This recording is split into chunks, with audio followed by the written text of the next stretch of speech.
I'm Marlo. And let me tell you, nothing hits harder than realizing your own family made a place for you at the kids' table. At my sister's birthday, I showed up, dressed like an adult, expected to be treated like family, and instead, they sat me with the children like I didn't belong. But that wasn't the worst part. That night, I walked away quietly. But what I didn't know was how deep the cracks ran. The lies, the manipulation, the betrayal. It didn't start at that party. It started long before, when they decided I'd always be the outsider. And what I uncovered after I left, well, let's just say, it nearly burned the whole family down. So why would a family go so far to erase one of their own? It started with a ping. A family group chat notification lit up my phone that Thursday afternoon while I was buried in paperwork at my apartment in Houston. Clarissa Carter, Mom. Hey Marlo! Hope you can make it Saturday. We're throwing Celine's birthday at the Monarch. Saved you a seat with the family and kids. Let me know. It wasn't an invitation. It was a reminder, a subtle signal of where I stood. A seat with the kids, again. Like always, I stared at the message, wondering why I still let it sting. But I didn't respond right away. I'd learned to swallow that feeling, like background noise you live with. As the weekend neared, the group chat lit up with excitement about the rooftop dinner, the cake, the guest list, and that old weight settled in my chest again. Familiar, quiet, heavy. Saturday came too fast. I worked most of the day, tempted to use my workload as an excuse. But guilt, or duty, won out. At 6:45 p.m., I pulled on a navy blue dress that felt more like armor than fashion. By 7:30, I was driving down I-45 toward Austin, headlights cutting through the dark. I told myself I wasn't going for them. I was going because if I didn't, they'd say I was difficult, dramatic, playing the victim. By 8:45, I was outside the Monarch, an upscale rooftop spot glowing with fairy lights. Luxury cars lined the valet. I checked my reflection, forced a smile, and stepped inside. I knew immediately I didn't belong here, not really. Laughter rang out too loud. Conversations felt too curated. The hostess greeted me with a careful smile. Name? Marlo Carter, I said, smoothing my dress. She scanned her list too long. Ah, table C, with the family and kids. She gestured to a corner near the railing. High chairs, crayons, booster seats. I swallowed the heat rising in my chest and walked over. The kids barely looked up. The adults were at the bar, glasses clinking, deep in conversation. Clarissa passed me once, champagne in hand. She gave me a nod and kept walking. Celine stood glowing at the center, the star of the night, surrounded by admiration. I sat at table C, invisible. People noticed. Their looks said it all, pity, amusement. She's still here, still trying. It wasn't just about the seat. It was the years of being overlooked, the forgotten birthdays, the holiday photos I was asked to take, not be in. Always the quiet one, the dependable one, so Celine could shine. At 9:30, the lights dimmed. Clarissa took the mic. Thank you for coming to celebrate our shining star, Celine, she said. She thanked everyone, Celine's friends, Cassian's family, the kids, the staff, even the bartender, but not me. By 9:45, I stood up and left. Quietly. No one noticed. No one stopped me. At the door, I glanced back. Celine laughed, radiant, adored. I walked away.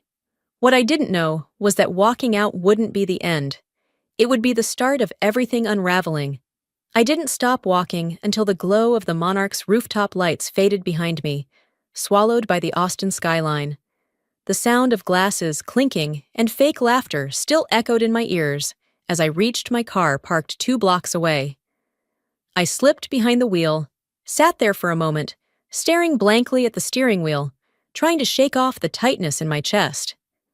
As I sat in the driver's seat, the memory of Clarissa's voice from just minutes ago played on a cruel loop inside my head.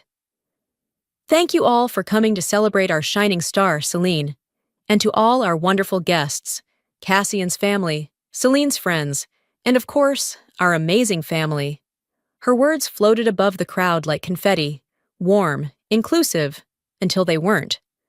Because when her eyes swept the tables, they passed over mine like I wasn't even there.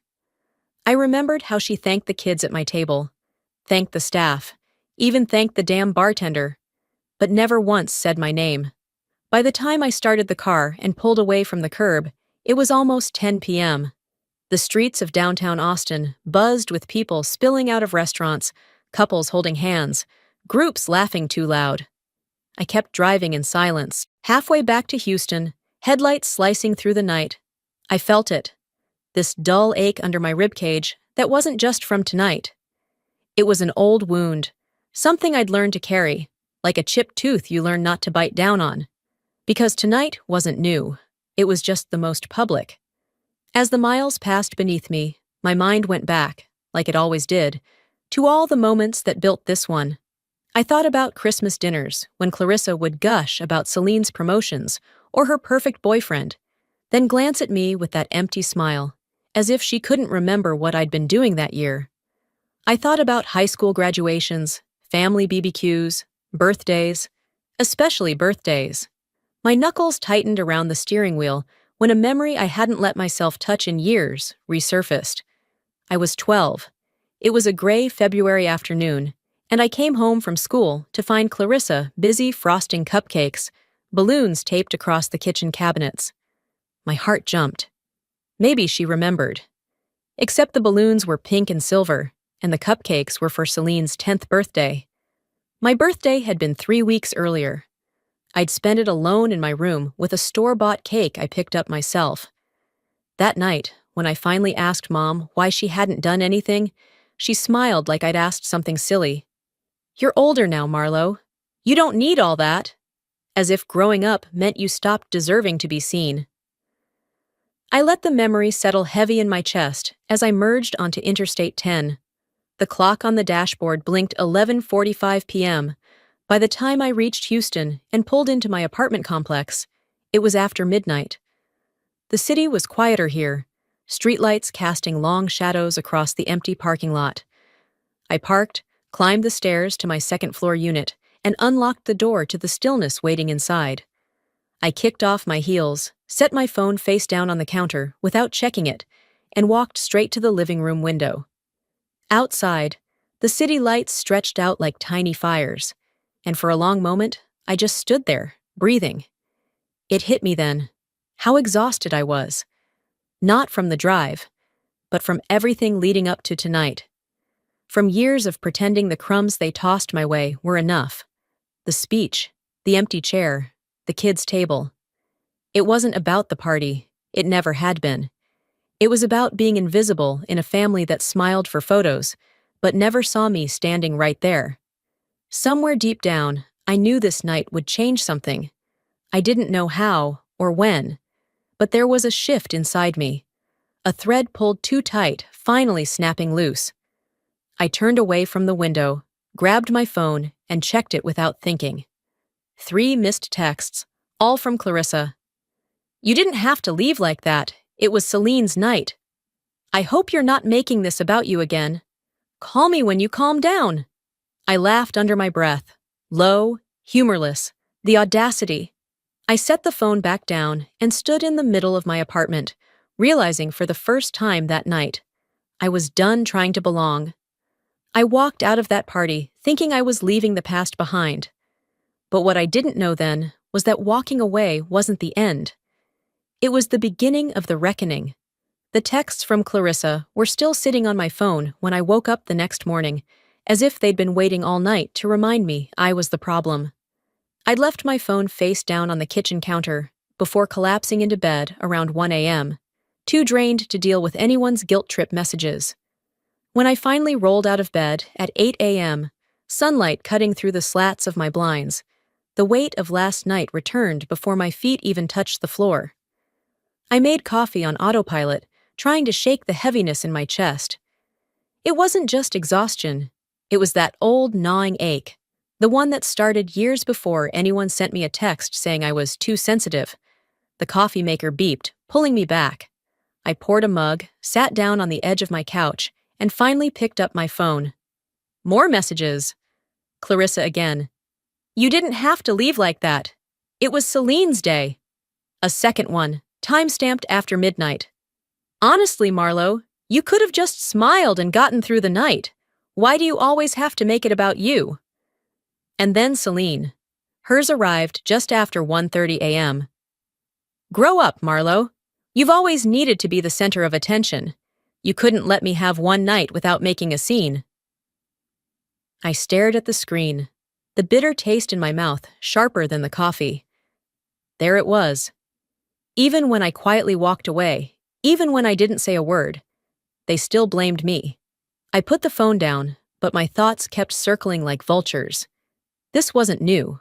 It wasn't the first time they painted me as selfish for reacting to being overlooked. I'd spent a lifetime walking that tightrope. If I spoke up, I was dramatic. If I stayed quiet, I disappeared. The pattern was so familiar, so rehearsed, it almost made me laugh. But underneath that numbness, something sharper stirred. After I showered and dressed, I spent the rest of the morning cleaning, scrubbing counters that were already spotless, rearranging books that didn't need moving. Anything to keep myself from sitting still long enough to let the rage catch up to me. By noon, I gave up pretending I could avoid it. I sat back down on the couch, scrolling through my phone again, wondering if the weight in my chest would ever let up. That's when I saw it. One unread message at the bottom of the pile. From Dad. Edgar Carter wasn't the kind of man who sent texts at all, much less in the middle of family chaos. But there it was, sent at 2:07 a.m. Marlo, I'm sorry. I should have said something years ago. I knew how they treated you. I was just too weak to stop it. The words blurred on the screen. For a long moment, I didn't move. I just stared, letting the words land like a quiet earthquake. I couldn't even remember the last time my father admitted to noticing anything, let alone acknowledged what I'd felt my entire life. It wasn't an apology, not really. But it cracked something open. Because it meant I hadn't imagined it. I hadn't been too sensitive. He'd seen it too. And he did nothing. I leaned back, the ceiling fan spinning lazily above me. My coffee had gone cold. My chest felt heavy, but not in the same way as before. The truth settled in, slow and sobering. This wasn't about one birthday party. It wasn't even about Celine being the golden child or Clarissa weaponizing guilt like a second language. This was about the system they built, a story I'd been cast in without consent. I was the villain in their narrative because it made them the heroes. I didn't reply to anyone's texts that morning. Not Clarissa, not Celine, not even Dad. Instead, I sat there, staring at the screen until the words blurred again, and decided, no more silence, no more pretending. They wanted me to play the part of the problem. Maybe it was time I showed them what the problem really looked like. I didn't know how deep the lies went, but I was about to find out. The message came 2 days later, on a rainy Tuesday afternoon, when I thought the storm had passed. I'd spent most of the day working from home, answering emails and pretending that what happened at the Monarch was behind me. The drizzle tapping against my window matched the rhythm of my thoughts. Quiet, relentless, hard to ignore. It wasn't until late afternoon, around 4 p.m., that my phone buzzed with an unfamiliar name lighting up the screen. Cassian Brooks. I hesitated before opening it. Cassian was Celine's boyfriend. We'd barely exchanged more than polite hellos over the years. He was part of her orbit, not mine. His message was short. Marlo, can we talk? Coffee? Tomorrow morning? I stared at the screen, suspicion curling in my stomach. Why would he want to talk to me? Still, curiosity won. The next morning, the clouds had cleared, but the air felt heavy. I made the drive back to Austin, a part of me wondering if I was being foolish, if this was another setup I hadn't seen coming. By 9 a.m., I was sitting at a corner table in a quiet coffee shop downtown, nursing a latte I didn't really want. Cassian walked in 5 minutes later, looking like he hadn't slept. His tie was crooked.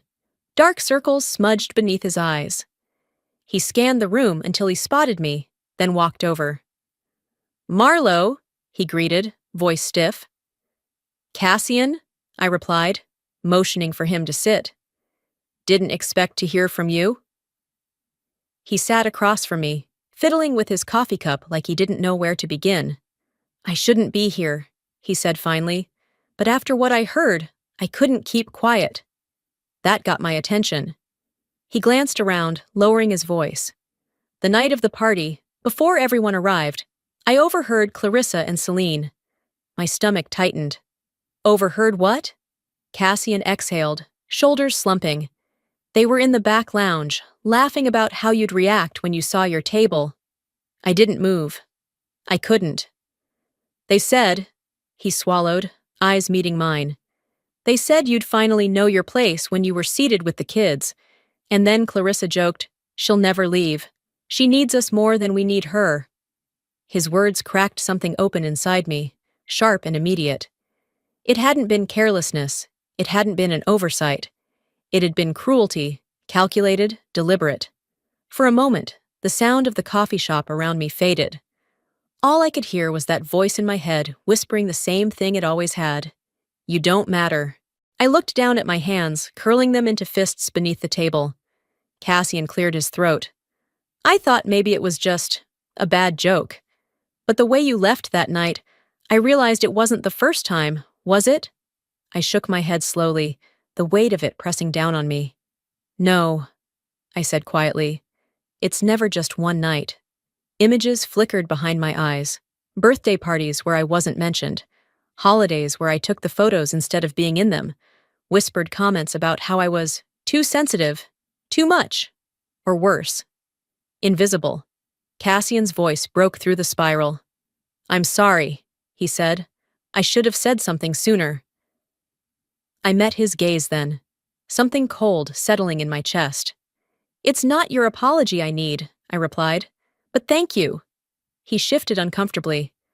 "I don't think they understand what they've done." A bitter smile touched my lips. "Oh, they understand. They've been doing it my entire life." For the first time in days, I felt something shift. Not sadness, not helplessness, resolve. I leaned back, my voice steady. "They think I won't do anything. They're wrong." Cassian nodded, like he understood more than he wanted to. I stood up, sliding my chair back quietly. As I grabbed my coat, I glanced at him one last time. "Thanks for telling me," I said, "but this isn't your fight." When I stepped out into the bright morning light, the decision was already made. The game they'd been playing, I was finally ready to play back. I drove back to Houston after that meeting with Cassian, the weight in my chest heavier than when I'd arrived in Austin. But there was something else burning underneath it. Clarity. For the next 2 days, I kept my head down. I went to work, answered emails, paid bills. On the surface, I was living my usual life. But under all of that, something in me had shifted. On the third morning, as I was sorting through invoices in my home office, my phone rang. It wasn't a number I recognized, but the area code was Austin. For a moment, I considered letting it go to voicemail. Then something told me to pick up. "Hello?" I answered, cautious. A calm, measured voice replied. "Marlo?" "This is Mirabelle Brooks." My heart stopped for a beat. Cassian's mother. She was the kind of woman who walked into a room and people stopped talking, not out of fear, but because they wanted to hear what she'd say. "We've never spoken directly," she continued, "but I think we should." I cleared my throat. "What is this about?" She paused, then said quietly, "I'd rather not discuss it over the phone." "Could you meet me? I believe we have something in common." An hour later, I was back on the road toward Austin, wondering how many more surprises this family could throw at me. We met at an upscale cafe tucked into a quiet corner of downtown. The kind of place where everyone wore pressed clothes and whispered politely. Mirabelle was already seated when I arrived, perfectly composed in a cream blazer, a porcelain cup of tea in front of her. She stood when I approached. "Marlo," she greeted, extending her hand. "Thank you for coming." I sat across from her, folding my hands on the table. "I won't waste your time," she began, sliding a manila folder across the table toward me. "I wanted you to see this before it becomes public knowledge." I glanced down at the folder, but didn't open it yet. "What is it?" Mirabelle's gaze didn't waver. "Documentation showing that Celine attempted to use the Brooks family name to secure a private business loan, without Cassian's knowledge or consent." Her voice remained steady, but I could hear the steel underneath. I opened the folder. Inside were copies of emails, loan applications, even a draft agreement where Celine listed herself as a family representative. It was all there: names, dates, signatures she wasn't authorized to use. I swallowed hard, each page heavier than the last. She was counting on Cassian's family money to back her new venture, Mirabelle said quietly, without ever asking. My fingers tightened around the edge of the folder. This is fraud," Mirabelle nodded once. "And manipulation, which, I believe, isn't new behavior in your family." I looked up at her, something icy settling behind my ribs. "You knew she was capable of this?" "I suspected," she said simply, "but what I heard after the party confirmed it." For a moment, neither of us spoke. The hum of the cafe felt far away, like background noise to something larger, uglier. When I finally spoke, my voice was quieter but sharper. "Why tell me?" Mirabelle folded her hands. "Because you're the only one who seems willing to see the truth." When I left the cafe 20 minutes later, the folder was in my bag and my phone was already in my hand. I didn't hesitate. By the time I reached my car, I had sent the message to Clarissa and Celine, both. "Why, if you keep trying to control me and hurt others, I won't stay quiet anymore." The response from Clarissa came within minutes. "Marlo, you're being dramatic. This is family business. You always blow things out of proportion." Celine, of course, said nothing. I sat there in my car, staring at the screen, feeling the heat rise behind my eyes. Not from hurt this time, but from anger. They weren't even surprised. They didn't deny it. They dismissed me like they always had. But this wasn't like before. Because now, I had proof. This wasn't about birthday parties or forgotten names and speeches anymore. This was about how far they were willing to go to keep me in my place, and how far I'd have to go to tear that place down. I took a breath, steadying myself, and typed one final message to Clarissa. "Keep pretending this is nothing. You're about to see exactly how much nothing looks like when it burns." I hit send. They thought I wouldn't fight back. They were about to see just how wrong they were. The message I sent to Clarissa burned in the back of my mind long after I hit send. For 2 days, the silence was deafening. No texts, no calls, no carefully worded apologies. Just quiet. Until the knock at my door. It was Thursday evening. I'd spent most of the day working from home, reviewing financial reports for a client, trying to pretend the storm wasn't circling closer. Around 7:30 p.m., I was just about to shut down my laptop when the pounding came, a sharp, impatient knock that rattled the door. I knew who it was before I even looked through the peephole. Celine. When I opened the door, she was standing there, arms crossed, eyes narrowed like I'd personally set her world on fire. "Can I come in?" she asked, her voice tight. I didn't bother to hide my sigh. "I guess." She brushed past me, walking into the living room like she owned the place. The second the door closed behind us, she spun to face me. "Are you seriously trying to ruin my life?" There it was. No hello, no explanation, straight to the accusation. I folded my arms. "You showed up uninvited to my home to ask me that?" She took a step forward. "You've been talking to Mirabelle, to Cassian, spreading lies." I shook my head, a dry laugh slipping out. "No lies, Celine, just facts, ones you worked really hard to bury." Her lips curled into something between a sneer and a smirk. "You're jealous. You always have been." "Jealous?" I repeated, incredulous. "Of what? The lies? The manipulation?" Celine rolled her eyes. "Oh, please. You've always needed someone to blame for why your life is so sad." That word snapped something in me. "Don't." I warned quietly. She ignored me. You couldn't stand that it was my night, that Mom loves me more. So now you're what? Playing detective? Digging up things that aren't your business? I took a slow breath, forcing myself to stay steady. Celine, it became my business when you dragged my name through the mud and laughed about it. When you sat back and let Mom treat me like a footnote for 30 years. Her jaw tightened. I stepped closer. You don't get to walk in here and pretend like I'm the one who started this. For a second, I saw something flicker behind her eyes. Uncertainty. But she buried it quickly. You need to drop this, Marlo, she snapped. You're about to tear this family apart. I met her glare, something cold settling in my chest. Maybe it needs to break, I said softly. Maybe that's the only way to rebuild it without all the rot.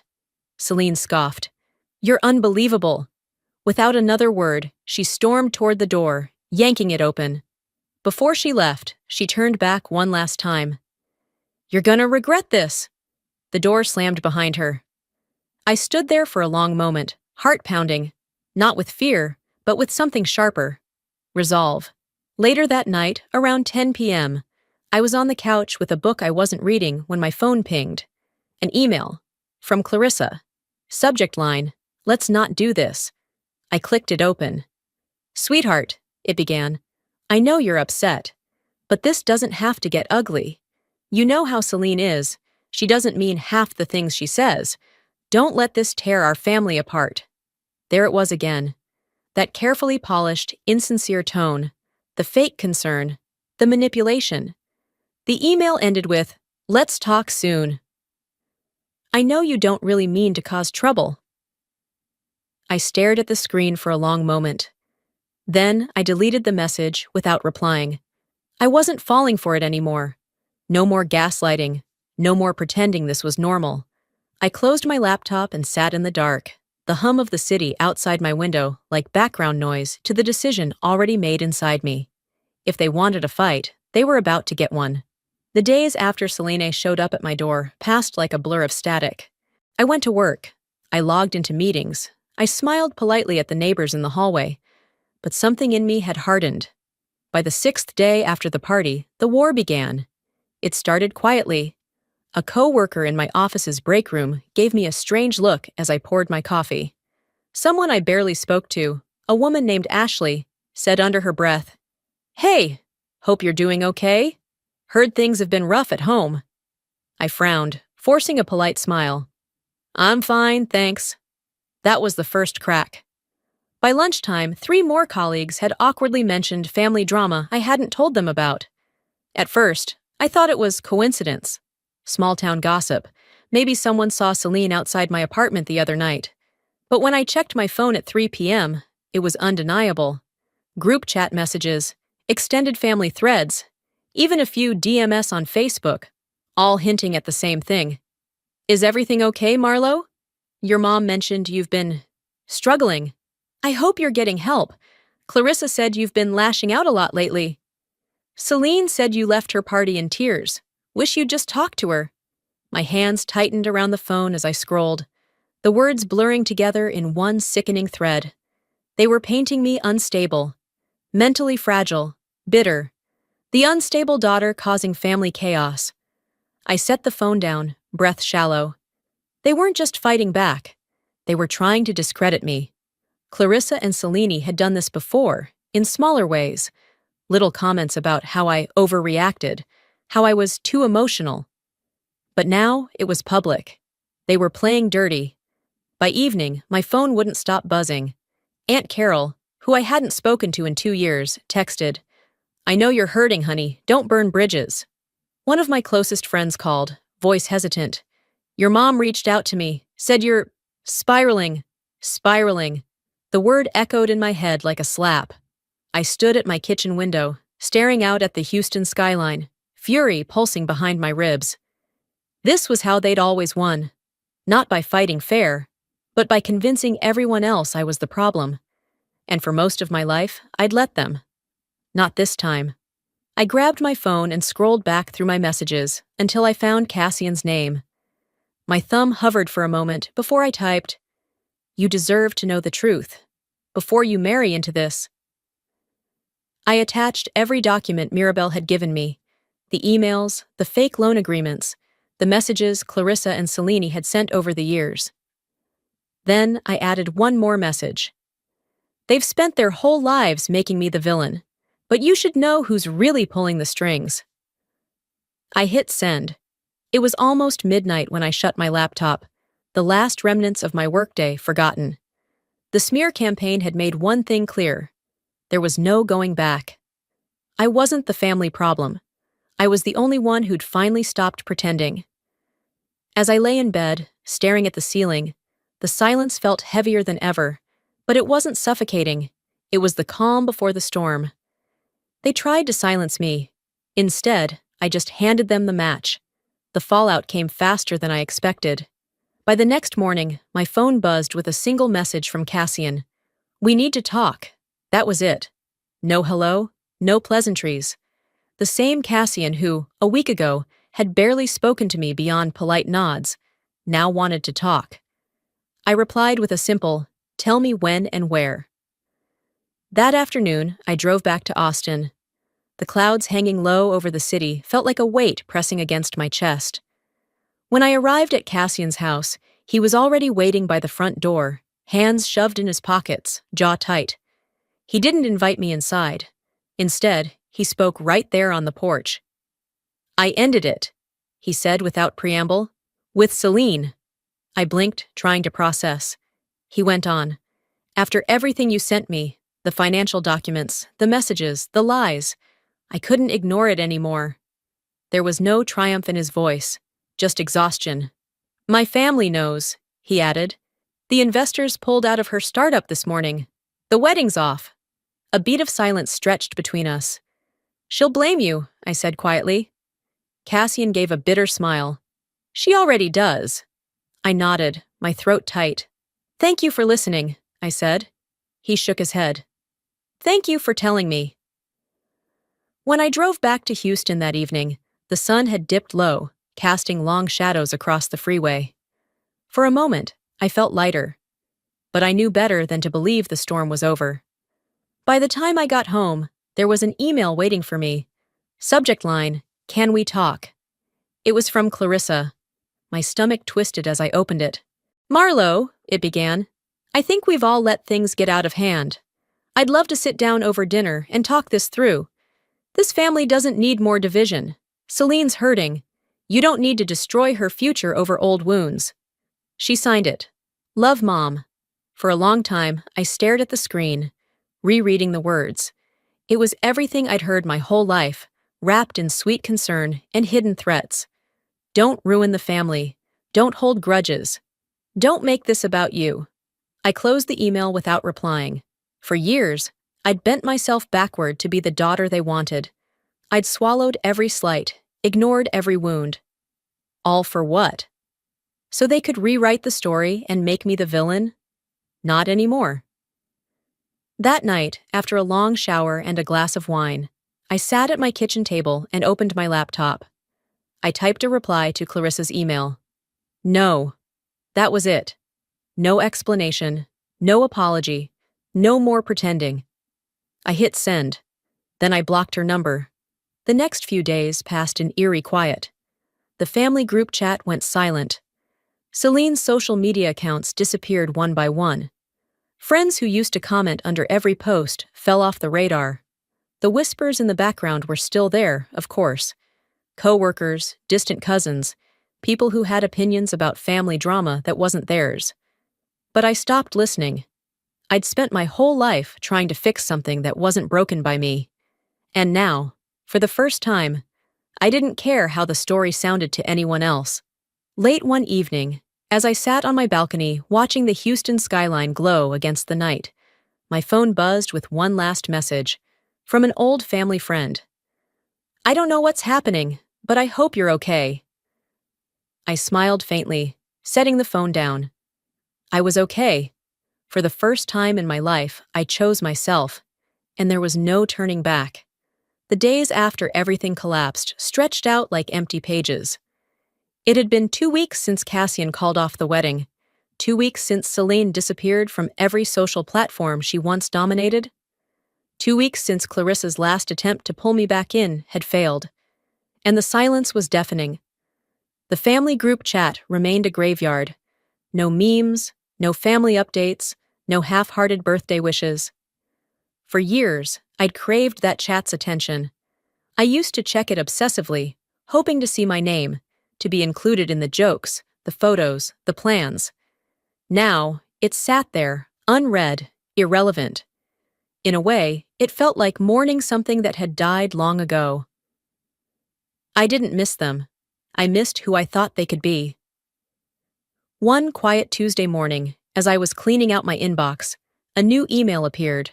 From Clarissa, no subject line. I hesitated for a long moment before opening it. There was no long apology, no dramatic plea. Just one sentence. I hope you find what you're looking for. I stared at it, waiting to feel something, anger, grief, maybe even guilt, but I felt nothing at all. I clicked delete without replying. Later that afternoon, I left my apartment and walked down to the city park. It was one of those crisp spring days in Houston where the air felt lighter, almost forgiving. Kids laughed near the playground. Dog owners chatted over coffee cups. And for the first time in months, I didn't feel like an outsider watching life happen without me. I sat on a bench under a wide oak tree, letting the breeze wash over me. My phone vibrated in my pocket, but I ignored it. For once, no message mattered more than this moment. I thought about everything that had happened. The birthday party, the insults, the lies, the manipulation. For so long, I'd believed that if I just worked harder, stayed quieter, made myself smaller, they'd let me belong.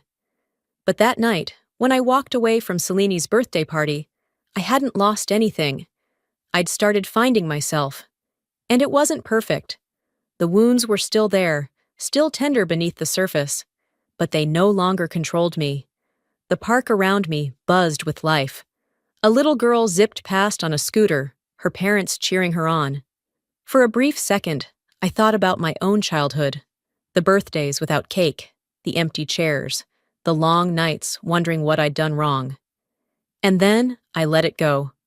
Because I knew now, closure doesn't come from the people who hurt you. It comes when you stop waiting for them to fix what they broke and start building something better for yourself. Before I stood up to leave, I pulled out my phone one last time and typed a message in my notes. Not to send to anyone, just to remind myself. You don't have to sit at a table where you're not welcome. You can always build your own.